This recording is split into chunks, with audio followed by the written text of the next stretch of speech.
What you're about to see and hear contains language about certain demographics that is highly offensive. However, that is how people from our country really used to think and speak, and those are their words, not mine. If we want to learn anything from our country's history, we have to just face it. As slavery recedes, the black population follows its retrograde course and returns with it towards the tropical regions from which it originally came. However singular this fact may at first appear to be, it may readily be explained. Although the Americans abolished the principle of slavery, they do not set their slaves free. To illustrate this remark, I will quote the example of the state of New York. In 1788, the state of New York prohibited the sale of slaves within its limits, which was an indirect method of prohibiting the importation of blacks. Thenceforward, the number of Negroes could only increase according to the ratio of the natural increase of the population. But 8 years later, a more decisive measure was taken, and it was enacted that all children born of slave parents after July 4, 1799, should be free. No increase could then take place, and although slaves still existed, slavery might be said to be abolished.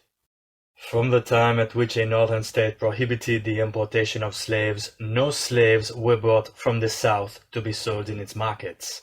On the other hand, as the sale of slaves was forbidden in that state, an owner was no longer able to get rid of his slave, who thus became a burdensome possession, otherwise than by transporting him to the south. But when a northern state declared that the son of the slave should be born free, the slave lost a large portion of his market value, since his posterity was no longer included in the bargain, and the owner had then a strong interest in transporting him to the south. Thus, the same law prevents the slaves of the south from coming to the northern states, and drives those of the north to the south. The want of free hands is felt in a state in proportion as the number of slaves decreases. But in proportion as labor is performed by free hands, slave labor becomes less productive, and the slave is then a useless or onerous possession, whom it is important to export to those southern states where the same competition is not to be feared. Thus, the abolition of slavery does not set the slave free, but it merely transfers him from one master to another, and from the north to the south. The emancipated Negroes, and those born after the abolition of slavery, do not indeed migrate from the north to the south, but their situation with regard to the Europeans is not unlike that of aborigines of America.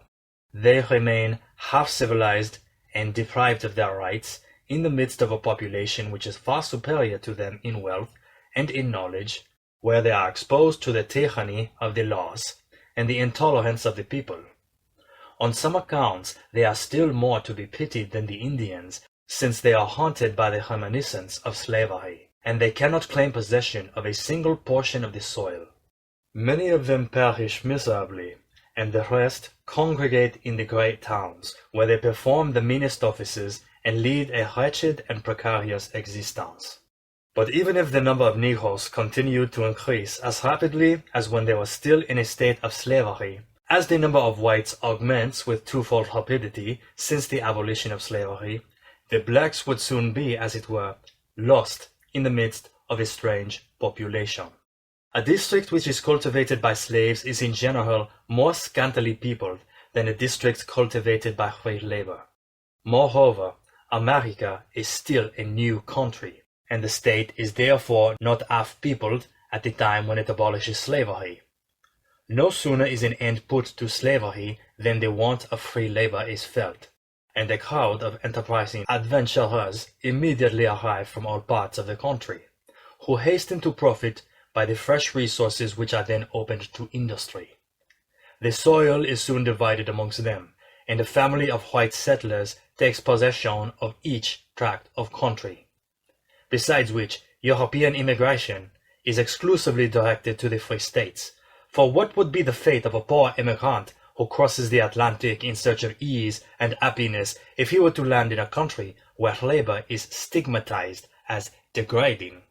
Thus, the white population grows by its natural increase, and at the same time by the immense influx of immigrants, whilst the black population receives no immigrants and is upon its decline. The proportion which existed between the two races is soon inverted.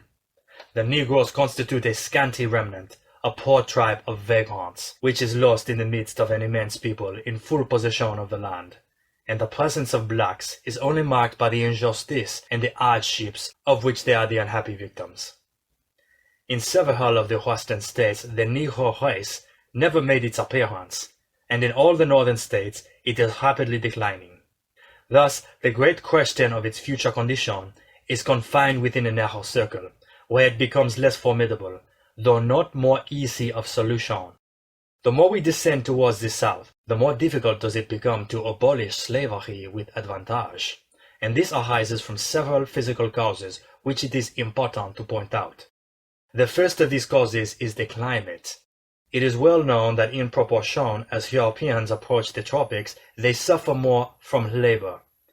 Many of the Americans even assert within a certain latitude the exertions which a Negro can make without danger are fatal to them.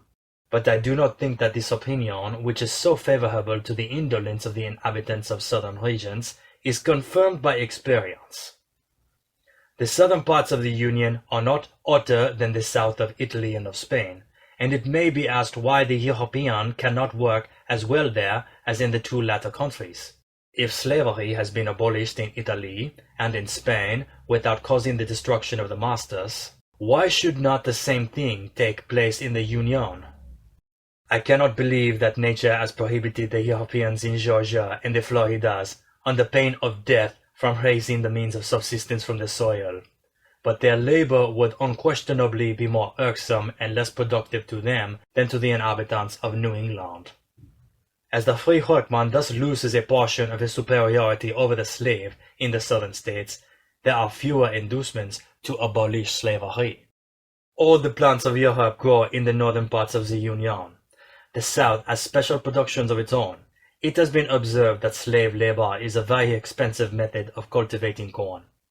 The farmer of corn land in a country where slavery is unknown habitually retains a small number of laborers in his service, and at seed time and harvest he hires additional hands, who only live at his cost for a short period. But the agriculturist in a slave state is obliged to keep a large number of slaves the whole year round, in order to sow his fields and to gather in his crops, although their services are only required for a few weeks. But slaves are unable to wait till they are hired, and to subsist by their own labor in the meantime like free laborers. In order to have their services, they must be bought. Slavery, independently of its general disadvantages, is therefore still more inapplicable to countries in which corn is cultivated than to those which produce crops of a different kind. The cultivation of tobacco, of cotton, and especially the sugar cane demands, on the other hand, unremitting attention, and women and children are employed in it, whose services are of but little use in the cultivation of wheat. Thus, slavery is naturally more fitted to the countries from which these productions are derived. Tobacco, cotton, and the sugar cane are exclusively grown in the South, and they form one of the principal sources of the wealth of those states. If slavery were abolished, the inhabitants of the South would be constrained to adopt one of two alternatives. They must either change their system of cultivation, and then they would come into competition with the more active and more experienced inhabitants of the North, or, if they continue to cultivate the same produce without slave labor, they would have to support the competition of the other states of the South, which might still retain their slaves. Thus, peculiar reasons for maintaining slavery exist in the South which do not operate in the North. But there is yet another motive which is more cogent than all the others. The South might indeed, rigorously speaking, abolish slavery, but how should it rid its territory of the black population? Slaves and slavery are driven from the North by the same law, but this twofold result cannot be hoped for in the South. The arguments which I have adduced to show that slavery is more natural and more advantageous in the South than in the North sufficiently prove that the number of slaves must be far greater in the former districts. It was to the southern settlements that the first Africans were brought, and it is there that the greatest number of them have always been imported. As we advance towards the south, the prejudice which sanctions idleness increases in power. In the states nearest to the tropics, there is not a single white laborer. The Negroes are consequently much more numerous in the south than in the north, and, as I have already observed, this disproportion increases daily, since the Negroes are transferred to one part of the Union as soon as slavery is abolished in the other. Thus, the black population augments in the South not only by its natural fecundity, but by the compulsory emigration of the Negroes from the North, and the African race has causes of increase in the South very analogous to those which so powerfully accelerate the growth of the European race in the North. In the state of Maine, there is 1 Negro in 300 inhabitants. In Massachusetts, 1 in 100. In New York, 2 in 100. In Pennsylvania, 3 in the same number. In Maryland, 34. In Virginia, 42. And lastly, in South Carolina, 55%. Such was the proportion of the black population to the whites in the year 1830. But this proportion is perpetually changing, as it constantly decreases in the north and augments in the south. It is evident that the most southern states of the Union cannot abolish slavery without incurring very great dangers, which the North had no reason to apprehend when it emancipated its black population. We have already shown the system by which the northern states secure the transition from slavery to freedom, by keeping the present generation in chains and setting their descendants free. By this means, the Negroes are gradually introduced into society, and whilst the men who might abuse their freedom are kept in a state of servitude, those who are emancipated may learn the art of being free before they become their own masters. But it would be difficult to apply this method in the South. To declare that all the Negroes born after a certain period shall be free is to introduce the principle and the notion of liberté into the art of slavery.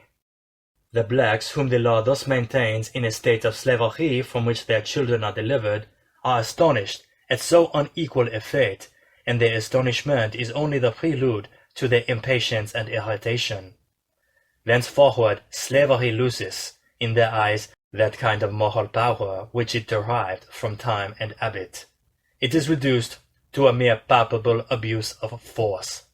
The northern states had nothing to fear from the contrast, because in them the blacks were few in number, and the white population was very considerable. But if this faint dawn of freedom were to show 2 millions of men their true position, the oppressors would have reason to tremble. After having affranchised the children of their slaves, the Europeans of the southern states would very shortly be obliged to extend the same benefit to the whole black population. Thus, the inhabitants of the South would not be able, like their northern countrymen, to initiate the slaves gradually into a state of freedom by abolishing slavery. They have no means of perceptibly diminishing the black population, and they would remain unsupported to repress its excesses, so that in the course of a few years, a great people of free Negroes would exist in the heart of a white nation of equal size. The same abuses of power which still maintain slavery would then become the source of the most alarming perils which the white population of the South might have to apprehend. At the present time, the descendants of the Europeans are the sole owners of the land, the absolute masters of all labor, and the only persons who are possessed of wealth, knowledge, and arms. The black is destitute of all these advantages, but he subsists without them because he is a slave. If he were free, and obliged to provide for his own subsistence, would it be possible for him to remain without these things, and to support life? Or would not the very instruments of the present superiority of the white, whilst slavery exists, expose him to 1,000 dangers if it were abolished? As long as the Negro remains a slave, he may be kept in a condition not very far removed from that of the brutes. But with his liberty, he cannot but acquire a degree of instruction which will enable him to appreciate his misfortunes, and, to discern a remedy for them. Moreover, there exists a singular principle of relative justice which is very firmly implanted in the human heart. Alexis de Tocqueville, Democracy in America, 1831.